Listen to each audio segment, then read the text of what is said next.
মনোজ?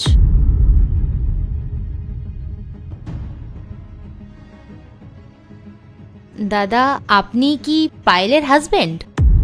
হ্যাঁ। পায়েল, তোর হাজবেন্ড এসেছে।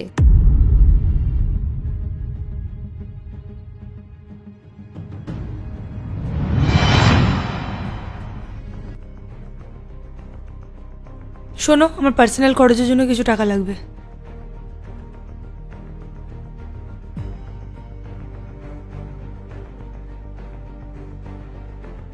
পাঁচশো না, 5,000 টাকা লাগবে, দাও। পায়েল, আমার কাছে এ টাকাই আছে দেওয়ার জন্য, এখনো বাড়ির ভাড়া দেওয়া হয়নি। এ টাকা দিয়ে অ্যাডজাস্ট করে নাও। সবসময় তো আমি অ্যাডজাস্ট করে আসছি, কখনো আমার হাতেও তো কিছু টাকা দাও। আমার নিজেরও তো কিছু খরচা আছে নাকি? পায়েল, তুমি তো জানোই আমার কাজটা কি। আমার দ্বারা যেইটুকুনি পসিবল আমি তো সেইটুকুনিই করি। আর এখানে শুধু বাড়ি ভাড়ার টাকাটাই আছে। যদি এটাও তোমাকে দিয়ে দিই তাহলে আমি বাড়ি ভাড়া দেবো কি করে? আমি কি করে জানবো? দেখো, আমি কিচ্ছু শুনতে চাই না। আমার টাকা চাই, আমাকে টাকা দাও।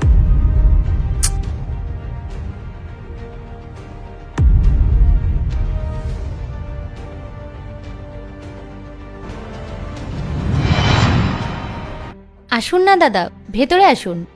না, আজকে কি কোনো ভালো কিছু আছে? না না দাদা, তেমন কিছুই নেই।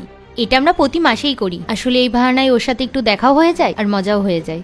পায়েল, তুই কিছু বলিসনি দাদাকে পার্টির ব্যাপারে? দাদা, আপনার ওয়াইফ কিন্তু লুডো খেলার দারুণ প্লেয়ার, আমাকে সব সময় হারিয়ে দেয়। ঠিক আছে, আমি আসছি এখন। দাদা, আপনি আমার বাড়িতে প্রথমবার এলেন, কিছু না খেয়ে কি করে যেতে দি বলুন? আসুন। না বোন, আমার লেট হয়ে যাচ্ছে। আমাকে আরো অন্য জায়গাতেও ডেলিভারি দিতে হবে। আজকে আমি আসছি, অন্য একদিন আসবো কন। আমি 1 মিনিট আসছি। মনোজ, সরি পায়েল, আমার হঠাৎ করে ওখানে আসাতে তুমি এমব্রেসড হয়েছো। আমি যদি জানতাম এটা তোমার বান্ধবীর বাড়ি, আমি কখনোই আসতাম না। কিন্তু তুমি চিন্তা করো না, আমি পুরো দামে চেষ্টা করব যাতে আমি তোমার সমস্ত খরচা চালাতে পারি। পায়েল, এমনটা না যে আমি কখনো চেষ্টা করিনি। আমি সবসময় চেষ্টা করেছি যাতে আমি তোমার সব সওয়ালাত পূরণ করতে পারি, কিন্তু আমি চেয়েও পারিনি।